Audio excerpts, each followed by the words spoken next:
Amém, aleluia. Quem está feliz, diga amém. Glória a Deus, eu também estou. Eu queria que os irmãos abrissem aqui a Bíblia em Atos, no capítulo 9, e deixa aberta lá.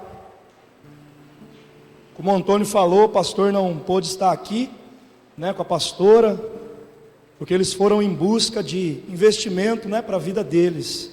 E glória a Deus por isso, porque quem está à frente precisa fazer isso mesmo, E quem está sentado também precisa buscar investir cada vez mais, nas coisas espirituais. Capítulo 9 de Atos, abra e deixa aberto. Eu estava prestando atenção no que o Antônio, estava falando. Uma das coisas que ele falou, ele mencionou algo sobre o inimigo roubar a semente. Não sei se vocês prestaram atenção nisso. Eu prestei. E vocês sabem que na sexta-feira, irmãos, eu tive um sonho, onde eu via, eu estava na igreja, eu via alguns rostos conhecidos, de irmãos, e nós estávamos em uma igreja, não era a nossa igreja, e algumas pessoas de Vinhedo também estavam lá, e algumas irmãs, elas iam contar testemunho. Parecia algo semelhante ao encontro, ao retorno do encontro, E ali nós estávamos sentados no banco do fundo, quando de repente entrou 2 demônios na igreja. 2 demônios. Eles tinham semelhança de homens, mas eles eram todos diferentes, feios, altos. E um deles estava com uma cumbuca desse tamanho, de cachaça. E eles entraram assim, todos, olhando assim, altivos.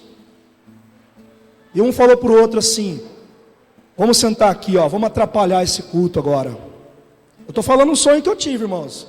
Eu não estou inventando para deixar vocês, Às vezes pensam, ele está sendo, para provocar meu lado emotivo. Não é isso não. Deus é testemunho do que eu estou falando.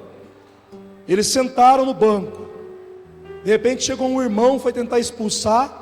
O demônio prevaleceu sobre ele. Chegou uma outra irmã, foi expulsar, o demônio prevaleceu. Aí acabou o sonho. Vamos ficar atentos, amados, porque no momento que você está sentado aqui, talvez pode ter um demônio aí do seu lado, um demônio ousado, porque na verdade não é para o demônio entrar dentro da igreja, mas às vezes por falta, da questão de nós nos santificarmos a Deus, ele entra. Se ele vê uma porta aberta, ele vai entrar. Se ele vê uma brecha dada por nós, ele tem legalidade para agir, para entrar e para bagunçar, para destruir, para roubar, para matar. Eu quero fazer uma oração nesse momento. Eu quero usar autoridade no nome de Jesus e quero repreender. Se porventura existe algum demônio ousado aqui, ele vai ser queimado, amém? Você pode ficar de pé um momento? Feche os seus olhos, vamos orar. Senhor Deus e Pai, em primeiro lugar eu quero te agradecer por essa oportunidade. E é com temor no meu coração, Deus, que eu estou aqui. É pela Tua graça, pela Tua misericórdia. É porque o Senhor é bom e eternamente bom. Pai, segundo a Tua palavra, o Senhor depositou sobre nós, Deus, os Teus discípulos, poder do alto. E esse poder é para que nós pudéssemos prevalecer contra as investidas de Satanás, contra as forças espirituais do mal, que atuam nas regiões celestiais, mas que estão no nosso meio. Embora nós não podemos ver, embora nós não podemos tocar, mas eles existem. E eu quero fazer, Deus, declarar uma palavra, uma voz de comando. Se há algum demônio aqui, Senhor, infiltrado no nosso meio, esse demônio é ousado, eu admiro ele por isso, mas também eu declaro em nome de Jesus, que caia fogo sobre a cabeça dele agora, que seja repreendido agora no nome de Jesus, que seja queimado do alto da cabeça à planta dos pés. E eu declaro que nenhum demônio vai atrapalhar o culto, que nenhum demônio vai roubar a preciosa semente da Tua palavra. Em nome de Jesus, eu profetizo, Deus, sobre a vida desses irmãos e irmãs, desses que estão aqui presentes, que a terra do coração deles é terra boa, e a semente da Tua palavra vai germinar, vai frutificar, vai brotar, Deus. a 30, 60 e 100%, como diz a tua palavra. Em nome de Jesus, recebe a adoração, Deus. O Senhor é digno da nossa adoração. Renasso conte ramantori alabaxera balas. Monogossorre bandarriba alabaxuri elerere balabalabalas. Roche canta labas. Renete andorra mas. Adoremos a Deus, adoremos a Deus. Ao que está sentado no trono. Veja os céus abertos, amados, e o Senhor Jesus de pé ouvindo a tua adoração. Você vai sair daqui com uma palavra no teu coração e vai mudar a tua história, em nome de Jesus. Seja o louvor, aleluia. seja a honra, Toda ela, seja a glória, seja o domínio pelos séculos dos séculos.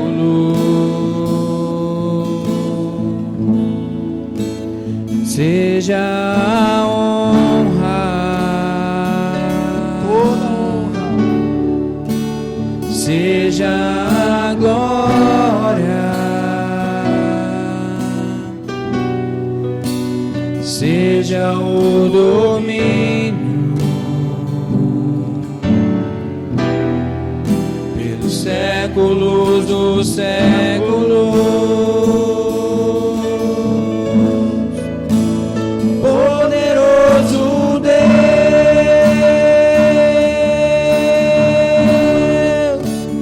poderoso Deus,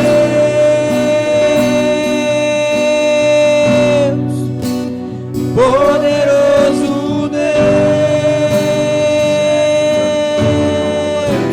minha alma anseia por ti.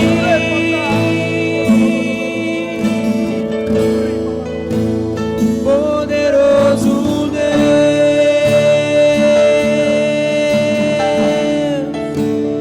poderoso Deus,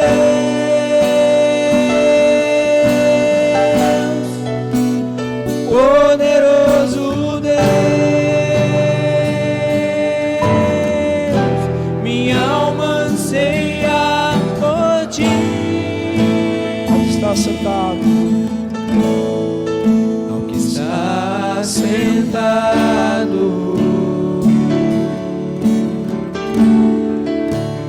no trono e ao Cordeiro, seja o louvor,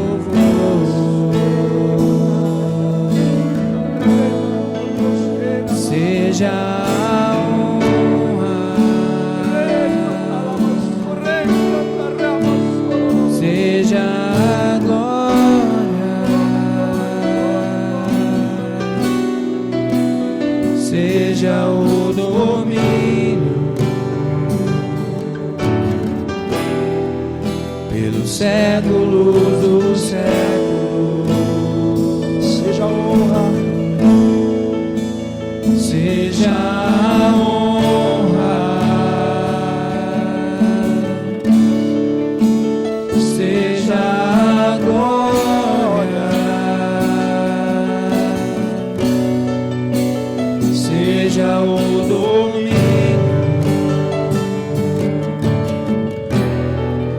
pelos séculos dos séculos. levante a sua voz e declare a Ele, poderoso. Poderoso Deus,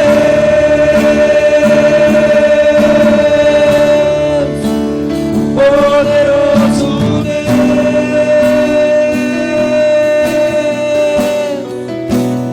poderoso Deus, minha alma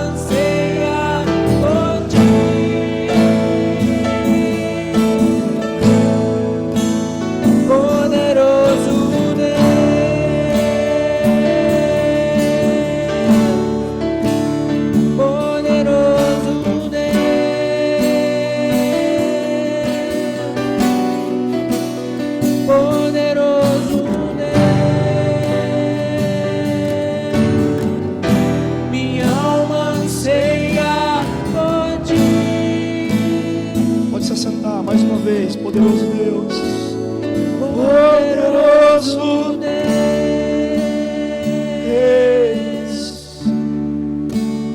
poderoso Deus,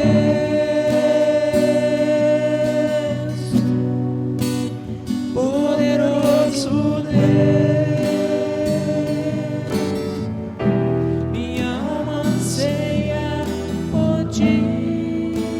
toda honra, toda glória, Senhor, pertence a Ti. O louvor é para Te adorar, Senhor Deus. Que o Senhor possa, Deus, nos ensinar a entrar na Tua presença com louvores, com adoração, com alegria, com espontaneidade, Deus. Porque para nós é um privilégio poder ser contado a dedo, Deus, como um filho e filha do Senhor, a saber, por adoção. Te agradecemos nesse momento, papai, em nome de Jesus, em nome de Jesus, em nome de Jesus. Aleluia.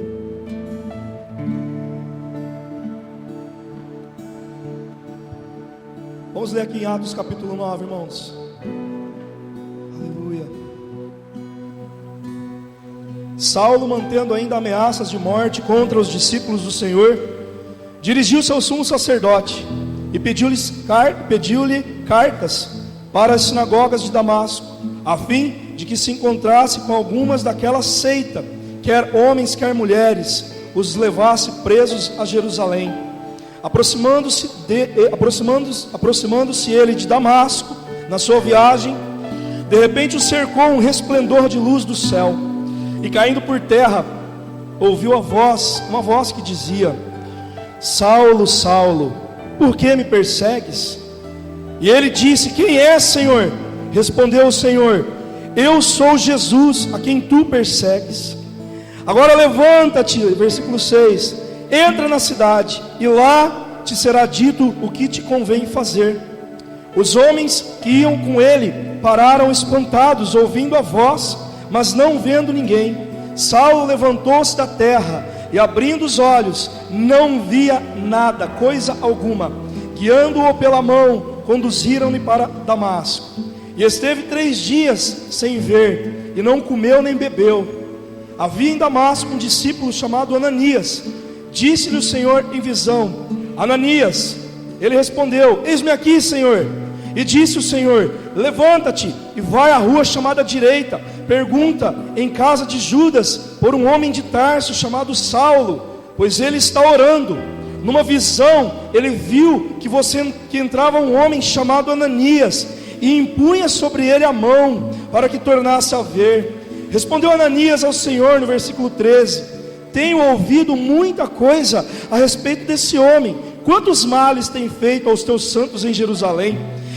E aqui tem autorização dos chefes, dos sacerdotes, para prender a todos os que invocam o teu nome. Disse-lhe o Senhor: vai, este é para mim um vaso escolhido, para levar o meu nome perante os gentios, os reis e os filhos de Israel. E eu lhe mostrarei o quanto deve sofrer pelo meu nome. Então Ananias foi, entrou na casa, impondo-lhe as mãos, disse: irmão Saulo, o Senhor Jesus, que te apareceu no caminho por onde vinhas, me enviou para que voltes a ver, a enxergar, e sejas cheios do Espírito Santo. E imediatamente lhes caíram as escamas dos olhos, e voltou a ver. Levantou-se, foi batizado. Podemos parar por aqui. Se a gente for analisar a respeito dessa história, nós vamos ver que Saulo ainda tinha nome Saulo, mas na verdade era Paulo. Paulo, o significado é pequeno, homem de pequena estatura. Provavelmente Paulo era baixinho, para ter colocado o nome dele assim. E dizem alguns historiadores que ele era careca e barrigudo. Aí eu já não sei, porque a Bíblia não fala nada. E também nem vem ao caso isso. Mas a verdade é que se a gente for parar para observar essa palavra, nós vamos ver que logo depois de todos esses acontecimentos, Paulo estava indo, por direção dos seus superiores, dos da sinagoga, das autoridades eclesiásticas. Ele estava indo direcionado até Damasco, a fim de prender outros cristãos, pessoas que acreditaram no Evangelho de Jesus Cristo. E Paulo, ainda como Saulo, ele estava ardendo em ira, porque ele tinha os que seguiam a Jesus como uma seita. Devemos lembrar que Saulo, ele era da linhagem de Saul, né, de Benjamim, da tribo de Benjamim. Por isso que o nome dele foi até uma homenagem ao rei Saul, Saulo. Então ele recebeu esse nome por Saulo, por uma homenagem, que ele era um benjamita. Ou seja, ele era do povo de Israel. Ele guardava as tradições do Velho Testamento. O povo que fazia isso naquela época eram os fariseus. Os fariseus conheciam o Antigo Testamento de cabo, de frente a verso. Eles conheciam, eles tinham essa propriedade. E então os fariseus tiveram os ensinamentos de Jesus como ensinamentos blasfemos, como alguém que era ousado demais, né? Que estava falando algo que era contrário à palavra de Deus. Então Saulo, ele acreditando piamente nisso, ele saía para prender, ele saía até para matar alguns, para participar da morte de alguns. E esse eu estou falando de Estevão, que daqui a pouquinho eu vou falar um pouco mais dele. Mas se você olhar essa história, Saulo, ele sai em direção, e aí, como a gente leu, ele ouve a voz de Jesus do céu, e no mesmo tempo ele cai do cavalo dele. Provavelmente eles estavam indo cavalgando, e ele cai ali, ele pergunta: Senhor, quem é o Senhor? O que o Senhor quer que eu faça? Ele já se rendeu, ele não perdeu tempo, ele não quis questionar, ele não quis ainda se sentir dono da razão. E eu abro aqui um parênteses: às vezes a gente ouve a palavra, às vezes nós ouvimos a palavra, já tem tempo, mas a gente se acha detentor da verdade, ou seja, nós temos as nossas próprias maneiras de interpretar, como os fariseus tinham. Tome cuidado, irmãos. Vamos nos atentar ao exemplo desse homem chamado Saulo, porque aqui nessa condição, ele era um pecador, ele era alguém que estava sendo guiado por outras vozes, ele não estava ainda sendo guiado pela voz do Espírito Santo de Deus. Mas no momento em que ele teve um encontro verdadeiro com Jesus, a vida dele mudou. E tanto isso é verdade, que aí aconteceu isso. Deus direcionou ele para aquela casa de Judas. Deus enviou Ananias. Ananias ainda ficou com um certo medo, porque Ananias conhecia a fama de Saulo, né, que mandava prender, que mandava matar. Mas só que Ananias decidiu obedecer, como um bom servo. E eu tenho uma outra palavra para nós aqui, irmãos. É a palavra de exortação. Às vezes, e na maioria delas, e em todas elas, é melhor obedecer do que sacrificar. Às vezes você está oferecendo sacrifícios a Deus. Às vezes você vem com a intenção de cantar, de tocar, ou de pregar, porque você lidera algum grupo, mas você esqueceu que é melhor obedecer a voz do Senhor. Talvez o Senhor já tenha direcionado você a andar em alguns caminhos. Talvez o Senhor já tenha direcionado os seus passos a trilhar alguns caminhos que vão ser melhores do que os seus, do que aqueles que vocês estão trilhando. Mas você continua ainda relutando, porque tem uma passagem aqui que fala: você reluta contra os agrilhões, não é? Ou seja, Paulo ainda tentou, sabe, antes dele se converter, antes dele ter esse encontro, ele continuava acreditando naquela palavra enganosa, né, que Jesus, ele era um blasfemo, ele veio trazer uma seita e coisa e tal. Não vamos recalcitrar contra os aguilhões. Se Deus está te dando algo claro no seu coração, faça, porque é melhor obedecer do que sacrificar. Quantas pessoas estão apenas se importando com o que tem que fazer, mas às vezes na melhor parte, na hora que o Senhor está ali, na hora que o Senhor está falando a sua santa palavra, as pessoas não se importam tanto, se sentem cansadas, se sentem enfadadas, porque às vezes o pregador demora demais para terminar. É hora de mudar, irmãos, é hora de mudar. Mas seguindo aqui esse texto, logo depois que acontece isso com ele, ele já sai querendo pregar, ele já sai querendo divulgar que Jesus era o Senhor, que Jesus veio para realmente pagar os pecados, que ele verdadeiramente era o Messias, o enviado de Deus. Então as pessoas não acreditam nele, porque até então ele era um perseguidor, e de repente acontece dele estar pregando a favor de Jesus. Então começou uma perseguição contra ele, quiseram tirar a vida de Saulo. Então o que ele fez?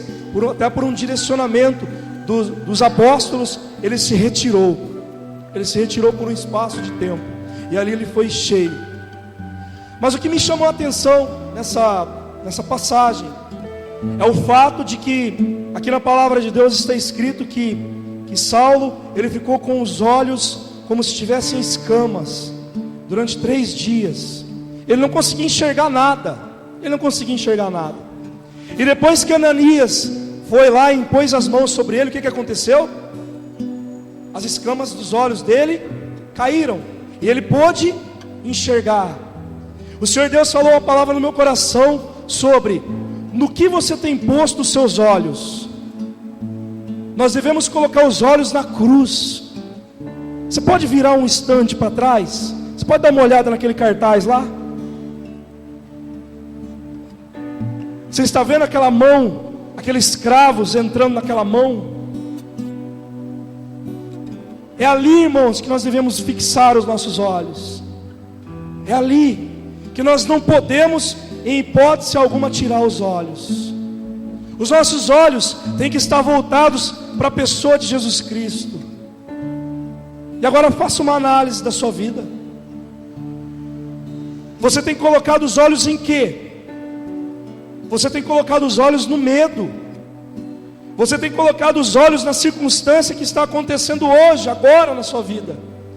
Você tem colocado os olhos às vezes em pessoas. Eu já vi pessoas chegar aqui e falar assim: o pastor não vem hoje não? Ah, não, irmão, hoje ele não vai poder vir, é o outro irmão que vai pregar. Ah, então tá bom então. Virou as costas e foi embora. Eu já vi pessoas colocarem os olhos em crises. Nós estamos passando por uma crise. E se prepare, porque essa crise ainda vai piorar no ano de 2016, provavelmente. Então, se você está com os seus olhos focados em coisas erradas, você está correndo um sério risco de naufragar. O Senhor Deus me trouxe aqui hoje para dizer para mim e para você. Ele falou primeiro para mim essa palavra, mas Ele quer compartilhar com você também. Fixe os seus olhos na cruz. Coloque os seus olhos e não os tire da pessoa de Jesus. Quando você vai tomar uma decisão, quando você vai tomar uma atitude, você lembra de Jesus? Quero que você pare para pensar, irmãos.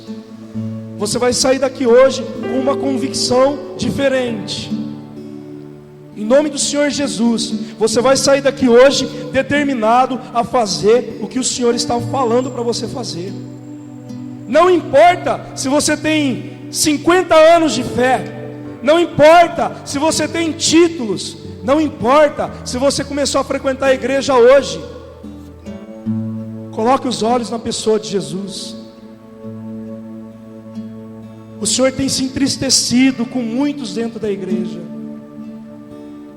O Senhor tem se entristecido, porque outrora você tinha prazer em oração, você tinha prazer na pregação da palavra. Hoje é algo terrível para você suportar alguns minutos de palavra. Você seleciona pregadores e palavras. Não, é fulano de tal, eu vou ouvir. Não, é cicrano de tal, eu vou dar crédito. Ah, é aquele irmãozinho lá, vai tomar água, vai no banheiro. Isso pode acontecer, eu já fiz isso várias vezes. Às vezes, né, dá vontade de ir no banheiro, mas a maioria das vezes é uma fuga. É porque não está aguentando mais ouvir a palavra. E o Senhor Deus faz essa queixa para nós. Você tinha prazer em tempos atrás. Feche os seus olhos um momento, curva a sua cabeça. Lembra da época do seu primeiro amor. Lembra da época que você teve um encontro com Jesus, como Paulo teve. Nessa época você tinha prazer nas coisas de Deus.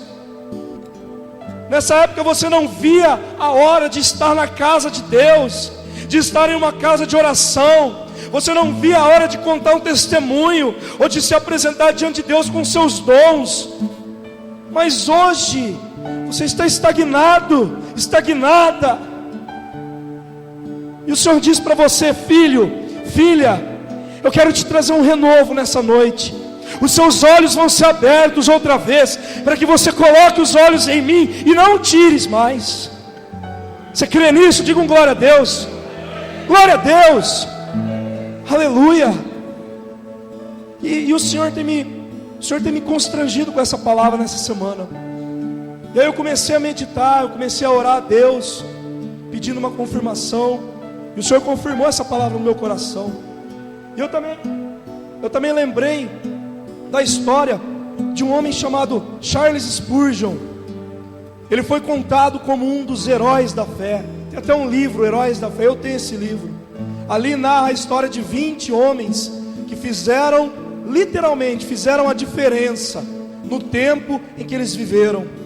Lá para os meados de finalzinho de 1400 e pouco, para começo de 1500, partindo ali com Savonarola, que era da Itália. Depois veio Martinho Lutero como o grande reformador, como aquele que compilou as 95 teses e combateu contra o catolicismo, a igreja romana, que foi considerado o período negro da história da igreja. Foram mais de 1000 anos aonde eles impuseram a força. E realmente, irmãos, busque na história para você ver. Eles impuseram a força a respeito de uma religião.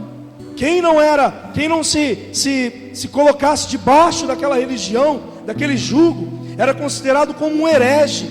E quantos irmãos e irmãs nesse período, nesses 1000 anos, que morreram enforcados, que morreram queimados em praça pública.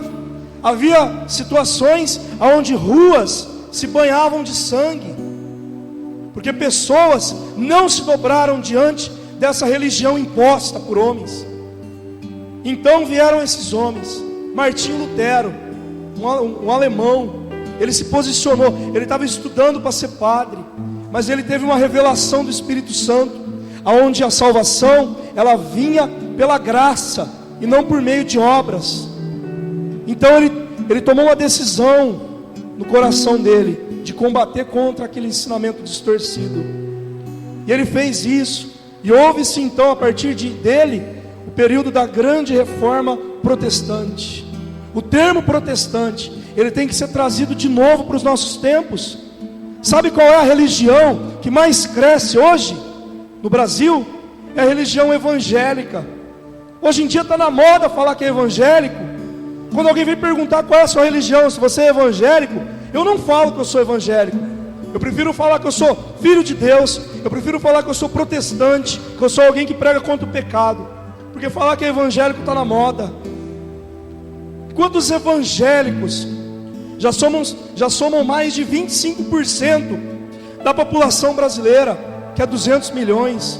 Então são mais de 40 milhões de pessoas que se denominam evangélicos, cristãos. Mas que tipo de cristãos são esses? Que não tem coragem de passar meia hora na presença de Deus, que não tem coragem de pregar contra o pecado na roda dos escarnecedores, que não tem coragem de levar o amor de Cristo para quem está morrendo do seu lado. E você sabe, se aquela pessoa morrer, vai para o inferno. Que nível, que qualidade de evangélicos que nós somos. Por isso que eu gosto desse termo, protestante. Quem protesta contra o pecado. Eu vou falar uma palavra, irmãos.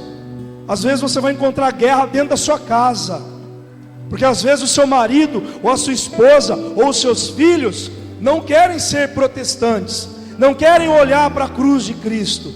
E o Senhor tem te chamado, você sabe disso. Você não precisa de uma confirmação, porque Ele já confirmou isso várias vezes. E então você vai ter que comprar uma guerra. Quantos familiares meus, irmãos, que eu sei de alguns, mas eu sei que muitos falam mal de mim desde que eu me converti. Porque antes de eu levantar minha mão e olhar para a cruz de Cristo e receber Ele como meu Senhor e Salvador, eu era do povão. Eu gostava de animar a galera, eu gostava de tomar uma cerveja, eu gostava dessas coisas aí, irmãos. As palavras da minha boca eram tolas. Eu mexia com mulher na rua, eu fazia coisas, padrões diferentes. E depois que eu aceitei a Jesus, eu fui taxado como santo, como perfeito. Pessoas se afastaram de mim. Às vezes até conversa, mas a gente percebe que tem uma certa... Mas amém. Uma vez o pastor Fernando declarou uma palavra, quando eu era novo convertido. Ele falou assim: através de você, muitos da sua casa vão se converter, vão se dobrar ao Evangelho de Jesus Cristo. Eu falei amém. Então eu não vou odiar e nem me afastar deles. Eu vou me aproximar deles. Eu vou orar por eles. E à medida do possível, eu vou semear a palavra. para que assim como eles também possam olhar para a cruz de Cristo. Amém? Amém? Então muitas das vezes você vai encontrar guerra dentro da sua casa. Não se espante por isso, porque maior é quem está em você do que aquele que está no mundo. Glória a Deus, aleluia. Nós temos que entender a nossa identidade, irmãos. E Martinho Lutero, John Wesley, e esse cidadão aqui chamado Charles Spurgeon, que veio um pouco depois, ele nasceu em 1834 e viveu 58 anos, morreu em 1892, inglês, e ele fez uma obra linda, irmãos, semelhante a George Miller. Ele fez trabalho com crianças em orfanatos, ele ministrava a palavra. Charles Spurgeon, ele tinha um apelido, ele era chamado o príncipe dos pregadores.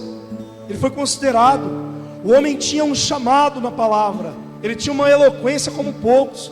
Para vocês terem uma ideia, com 16 para 17 anos, ele já pastoreava a igreja. Com 19 anos, ele já fazia cultos para mais de 10 mil pessoas. Ele tinha um dom. Mas por quê? Além dele ser chamado o príncipe dos pregadores, ele era chamado também de o príncipe dos joelhos dobrados. Você quer ter êxito no seu chamado? Eu quero ter êxito na minha chamada ministerial. Eu tenho que colocar os meus joelhos no chão. Eu tenho que me lembrar daquela época onde eu tinha prazer em passar as madrugadas na presença de Deus. Naquela época onde eu tinha prazer e tomava decisões firmes, aonde eu tinha prazer em, Senhor, eu quero a tua presença. Como Moisés ele foi capaz de dizer: se o Senhor não for conosco, então eu não quero ir. Então mata a gente aqui agora, porque Deus estava querendo enviar um anjo na frente deles. E Moisés relutou contra Deus, falou: não, é o Senhor que tem que ir na nossa frente. Se o Senhor não for, eu não quero ir. Está na hora, irmãos, de nós como igreja, nós buscarmos a presença de Deus. Você está morno na fé, você está quase caindo para fora, e você não se dá conta disso. O que mais que vai ser preciso acontecer com você? Qual o abalo que vai ter que alcançar a tua casa? Será com os teus filhos? Será com a sua própria saúde? Para você despertar desse sono? Vocês estão lembrados de algumas semanas atrás, nosso pastor pregou sobre isso, desperta do sono. Ele até pregou lá em Vinhedo também. É hora da gente despertar do sono, irmãos. Alcance o chamado de Deus.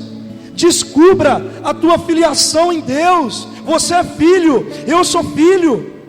Eu não sou apenas um servo. Eu não estou aqui apenas para trabalhar a serviço da obra, isso também, mas em primeiro lugar eu sou filho. E quando eu lembro dessa palavra, eu lembro que o Senhor, Ele nos adotou. Será que existe um amor maior do que esse? Nós estávamos destinados a passar a eternidade no inferno, porque Deus, em primeira instância, Ele veio para o povo escolhido dele, que era o povo de Israel. Mas como o povo de Israel rejeitou Ele, então Ele declarou lá em João capítulo 1 versículo 12: e deu-lhes o poder de ser chamados filhos de Deus todos os que crescem em seu nome. Eu e você estamos envolvidos nisso. Você pode se alegrar e dar glória a Deus?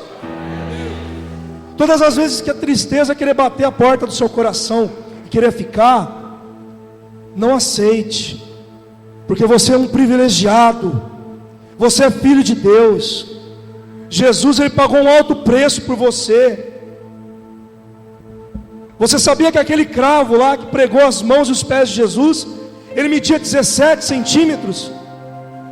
Você sabe quanto que é 17 centímetros? É mais ou menos isso daqui, ó. Você tem noção do que é isso, irmãos? Esticaram o braço dele, porque a cruz que ele foi crucificado não era para ele, era para Barrabás. E segundo consta na história, Barrabás ele tinha uma estatura maior que a do nosso Senhor Jesus. E o que eles fizeram? Eles pegaram num braço, crucificaram, pregaram o prego. A hora que foram esticar o outro braço, não chegava, porque a cruz era maior. Então puxaram o braço dele, até deslocar essa junção aqui. Às vezes a gente como igreja tem uma ideia muito rasa do sacrifício de Cristo na cruz. Não tinha um lençol envolto das partes íntimas dele, não. Ele estava nu. Já pensou você nu, em frente a uma cruz, sendo pendurado, sendo crucificado, e como se não bastasse, pessoas ali em volta zombando de você? Ele falou assim: eu tenho sede. E aqueles carrascos miseráveis molharam vinagre para dar para ele beber. Ele sofreu por nós, irmãos. E você vai continuar nessa estagnação até quando? Se Ele te chama para ser um protestante nesse tempo, coloque os olhos na cruz, irmãos. Lembre-se do sacrifício da cruz. Lembre-se das palavras de Jesus dizendo: Eli, Eli, lama sabachthani, Deus meu, por que me desamparaste? Essa foi a pior parte da crucificação.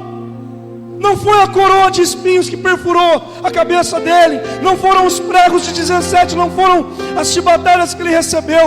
Ele teve muita dor, mas a pior dor foi a dor da separação. Por que o Senhor me desamparou, Deus? O que Jesus mais prezava, irmãos, era na comunhão com o Pai.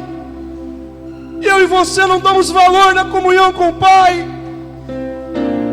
Nós vivemos a nossa vida no automático. Quantos de vocês vieram aqui hoje no automático? Vamos lembrar do nosso Jesus. Ele não está mais crucificado, Ele está vivo. Ele vive à direita do Pai. Você pode glorificar Deus.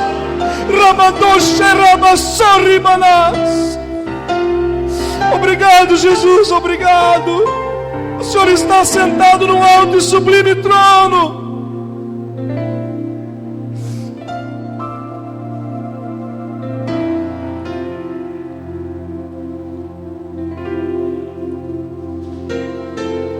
Eu peço perdão para os irmãos. Peço perdão. Ontem eu ouvi o Léo trazendo uma palavra aqui, ele chorou. Eu entendo o que é isso, irmão. Sabe por quê? Porque isso daqui, ó, isso daqui não é só um livro escrito, não. Isso daqui é a palavra do meu Deus. É o testamento que o meu Deus deixou para mim. É o testamento que o meu Deus deixou para nós, seres humanos, que não merecíamos nada. Você consegue lembrar quão miserável que você é, o quão pecador que nós somos, irmãos? E pela justiça de Deus nós merecemos por paga o inferno. Mas Deus também é misericórdia. O amor de Cristo, Ele nos constrange. Ele me constrange nesse momento. E é difícil eu separar a minha parte emocional. É difícil. Mas o Senhor tem falado no meu coração. Eu não quero que você só apenas se emocione na minha presença. Eu quero que você use as faculdades mentais que eu tenho abençoado em você, para você tomar decisões centradas de acordo com a minha palavra. E a palavra de instrução de hoje é: vamos olhar para a cruz de Cristo. Vamos olhar para a pessoa de Cristo. Vamos tirar os olhos daquilo que é momentâneo e passageiro. Se você que participa de departamento tem ciúmes, se você tem ciúmes, ou se você tem medo de perder o seu cargo para outro, então eu quero te falar uma palavra. Você tem que olhar para a cruz rapidamente, porque quando você está com os olhos fixos na cruz, você não tem medo de perder o seu lugar, porque nós não estamos em uma competição. Nós estamos aqui, cada um, para desempenhar uma função específica. É como num quebra-cabeça. Eu sou uma peça, o Douglas é uma peça, o Márcio é uma peça, e cada um vai montando o grande quebra-cabeça. Então, se você tem medo de perder o seu lugar, se eu tenho medo de perder o meu lugar de líder de jovem, se o pastor tem medo de perder o lugar dele de pastor, então nós não estamos com os olhos na cruz. Cada um foi chamado para desempenhar uma função na casa de Deus. Você pode dizer amém? E você precisa descobrir logo a sua. Esse homem aqui, Charles Spurgeon,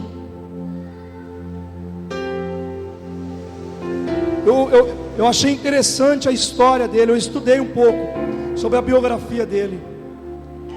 E vocês sabem que quando ele tinha 15 anos de idade, 15 anos, Ele ainda não havia tido um encontro com Cristo, não.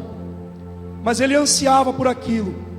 Era um vazio que tinha dentro dele, e aquele vazio estava incomodando ele.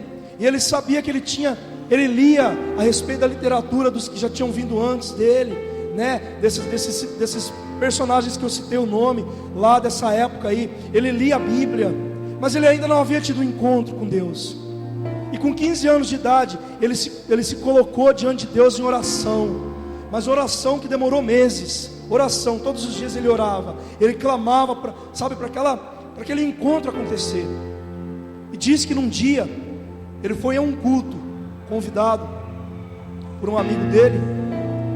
E naquele culto, o pregador principal da noite, que ia trazer a palavra, ele não pôde comparecer por conta de uma grande tempestade de neve. Então foi um outro irmão que se levantou, que servia ali na casa, um sapateiro simples, com uma palavra simples.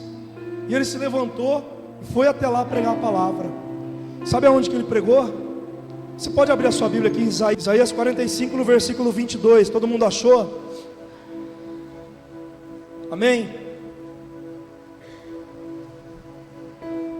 Versículo 22, 45 de Isaías: olhai para mim e sereis salvos, vós todos os confins da terra, pois eu sou Deus e não há outro além de mim. Ele guardou essa primeira frase, olhai para mim. É a mesma palavra que eu estou trazendo hoje, que nós devemos olhar para Cristo, olhar para a cruz de Cristo. Você sabe que o poder daquela ministração simples, daquele homem simples, falou tanto ao coração desse jovem, que ainda tinha 15 anos, falou tanto ao coração dele, que ele teve aquele encontro que ele tanto desejava com Cristo. Aquela palavra foi direto ao coração dele como uma flecha. E a partir de então, ele nunca mais foi o mesmo. Ele fez as obras, ele pregou em muitos países da Europa. Ele pregava em média de 10 a 12 vezes por semana. Ele fundou escolas, cuidou de crianças, pregou para mais de 20 mil pessoas em cada encontro que tinha. Quando ele tinha 22 anos de idade, ainda jovem, ele se lançou de corpo, alma e espírito. E Deus usou esse homem. Com 58 anos de idade, ele cumpriu seus dias na terra. Ele foi semeado. E creio eu que ele está descansando, esperando o galardão dele. Quantas oportunidades, irmãos, nós deixamos passar. Talvez você pense, eu tenho 15 anos, sou jovem demais. Mas um jovem de 15 anos teve um encontro verdadeiro com Cristo. Talvez você pense, eu sou velho demais, eu não tenho mais o que frutificar. Não, a palavra de Deus diz que até na velhice daria frutos. Enquanto há vida, há esperança. Então essa palavra é para você também que já tem mais idade. Essa palavra é para você que é muito jovem. Essa palavra é para nós que estamos na meia idade. Essa palavra é para a igreja. Vamos olhar para a cruz de Cristo, irmãos. Vamos olhar para a pessoa dele e vamos fazer a diferença nessa terra. E muitas vezes, irmãos, eu não quero usar de hipocrisia aqui. É difícil você olhar para Cristo. Às vezes, a voz do medo, ela quer tirar o seu foco de Jesus Cristo. Vocês sabiam que a minha esposa está grávida? Glória a Deus aí, irmãos. Está grávida. Ela vai para 3 meses. Estou tão alegre, irmãos. Se soubesse a minha alegria, nós estamos alegres, porque é a promessa de Deus. Deus fez essa promessa para nós. Nós vamos gerar filhos. E vocês sabem que nessa semana, talvez muitos de vocês não sabem, mas há 2 anos atrás ela sofreu 2 abortos. 2. Já era para a gente estar com filhos de 2 anos já, 1 ano e meio, mais ou menos. Mas Deus sabe de todas as coisas. Só Deus sabe o quanto nós sofremos, o quanto foi difícil passar por aquela situação. Porque eu vou falar bem a verdade para vocês. Quando ela ficou grávida pela primeira vez, a última coisa que eu pensei foi em um aborto. Então Deus sabe do que eu estou falando. E dessa vez veio uma convicção diferente. dessa vez vai dar certo, dessa vez vai vingar, daqui a poucos meses eles vão estar aí com vocês. E eu digo, glória a Deus, aleluia. Mas sabe que nessa semana, Deus estava ministrando essa palavra no meu coração, lá no meu trabalho, e eu escrevendo. Quando terminou essa palavra, eu falei, ô Jesus, amém, glórias ao teu nome. Porque coisa boa, irmãos, é quando você recebe uma direção do Espírito Santo. Tinha outras palavras no meu coração, mas o Espírito Santo confirmou essa. Coisa boa é quando você tem uma conexão do alto. É quando você deixa de fazer a sua vontade para fazer a vontade dele. E eu procuro fazer isso. E logo depois que ele me deu essa palavra, meu coração se alegrou. E passado alguns minutos eu saí para almoçar. E como é de costume, eu converso com ela, eu ligo para ela, ou ela liga para mim. E aí, amor, tá tudo bem? De repente, a hora que eu fui pegar para ligar para ela, ela ligou primeiro. A voz dela estava meio apreensiva, com medo. Eu conheço. Eu falei, amor, o que aconteceu? Ah, amor, eu estou indo para o hospital com a Andressa. Hoje de manhã, né, teve um problema, um princípio de sangramento. Aí na hora assim, irmãos, veio um sentimento de medo. Eu não falei, eu pensei, puxa Deus, o Senhor acaba de me dar uma palavra para mim olhar, não tirar os olhos do Senhor, da cruz, e agora vem uma notícia dessa. Eu quero te dizer uma palavra, você é feito de carne e osso, viu? Não cobre tanta perfeição de você, que você e eu, nós ainda não atingimos o estado máximo de perfeição, é só lá na glória, amém? Então não se sinta tão culpado, tão culpada, por alguma situação que você falhou. Se de repente você falhou, peça perdão para Ele, continue a sua caminhada. E veio aquele sentimento de medo. Falei, poxa Deus. Aí na hora eu falando com ela por telefone, eu falei, amor, vai lá, vai firme, não há de ser nada não, vê lá o que a médica vai falar e depois você me liga. Eu fiquei pensando naquilo. Aí o Espírito Santo, passado um tempo, ele falou no meu coração, acalma, aquieta-te, saiba que eu sou Deus, né, pastora? E veio essa palavra de conforto, e não foi nada. Ela passou, ela fez com muita dificuldade, foi em vários médicos, e aí conseguiu nenhum lá, fez o ultrassom. Quase há 3 semanas atrás, nós havíamos ido, e ela tinha feito o ultrassom. A criança estava com 1,5 centímetro, olha o tamanhozinho, não dá nem para imaginar o que é isso, né? Estava com 1,5 centímetro de tamanho, e o coraçãozinho estava batendo a 159 por segundo. Aí nessa semana que eu estou falando, ela fez o ultrassom, ele está com 3,8 centímetros, está crescendo, o coração está batendo a 160, irmãos, glória a Deus, glória a Deus. Eu me alegrei de novo em Deus, eu falei, Deus, o Senhor é maravilhoso, o Senhor me deu uma palavra antes para me colocar os olhos, porque o Senhor sabia que alguns minutos depois eu ia sentir medo por uma situação, mas o Senhor falou no meu coração, continue olhando para mim, e o milagre vai acontecer. Continue olhando para Cristo, não desista, o seu milagre vai acontecer. Você pode dar glória a Deus? Dá uma salva de palmas. Ei!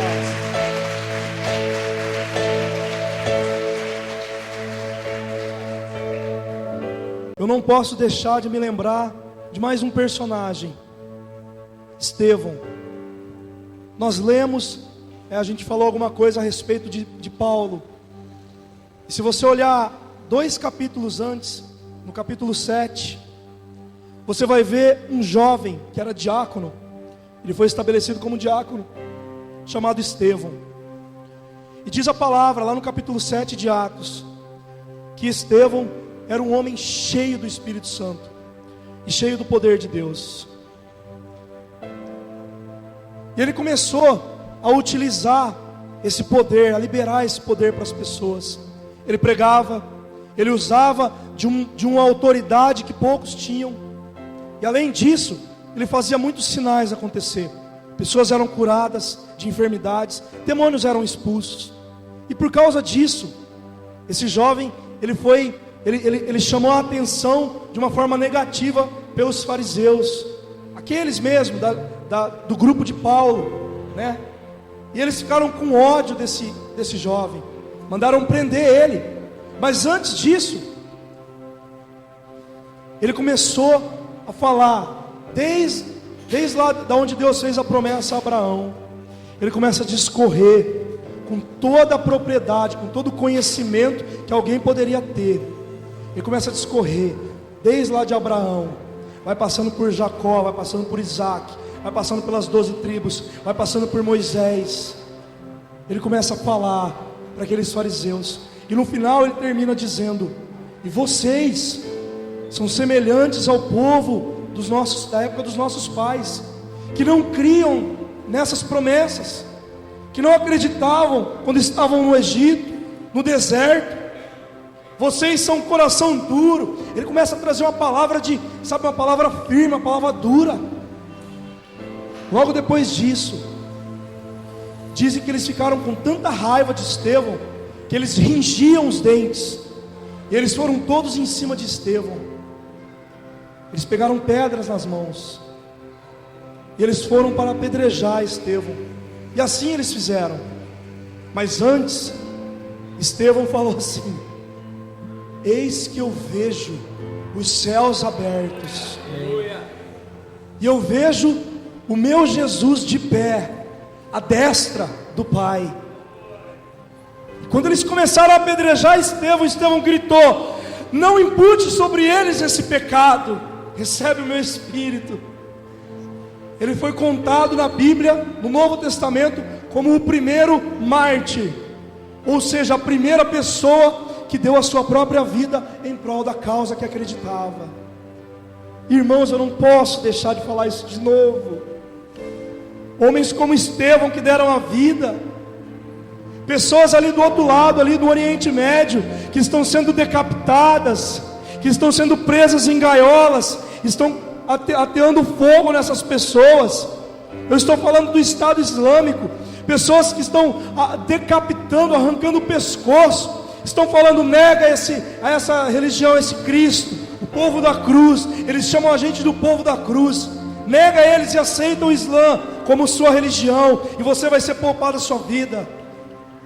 Essas pessoas estão tendo coragem, como Estevão teve coragem de não negar a Cristo. Eu quero que você saia daqui hoje com essa palavra martelando no seu coração. Não negue a Cristo, fale do amor dele, permaneça com os seus olhos fixados nele. Se for preciso, dê a sua vida em prol dele. Mas a realidade nossa é que nós temos dificuldade em vir nos cultos, que nós temos dificuldade em vir nos evangelismos. Ontem foi uma oportunidade e pessoas poderiam estar lá e não estiveram. Nós temos dificuldade em participar de uma vigília, enquanto pessoas são capazes de dar a sua própria vida em prol da causa. E sabe por quê? Porque permanecem olhando para Ele. Permanecem olhando para Ele. Feche os seus olhos. Feche os seus olhos.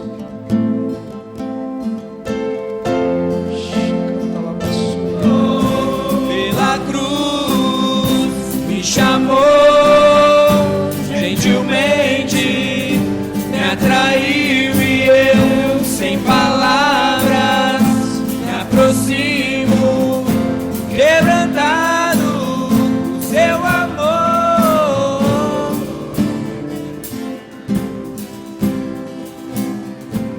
Vocês estão vendo isso daqui? Isso daqui é um azeite, é um óleo ungido.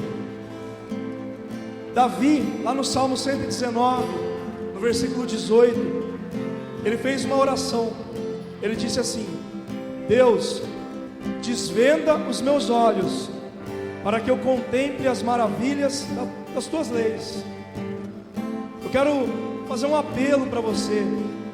Quero que você saia do seu lugar e venha até aqui. E você vai vir até aqui no altar, representando que você está se aproximando ainda mais de Deus. E você vai tocar o seu dedo nesse azeite. Você vai esfregar ele nas suas mãos, e você vai impor eles nos seus olhos. Nós vamos fazer uma oração.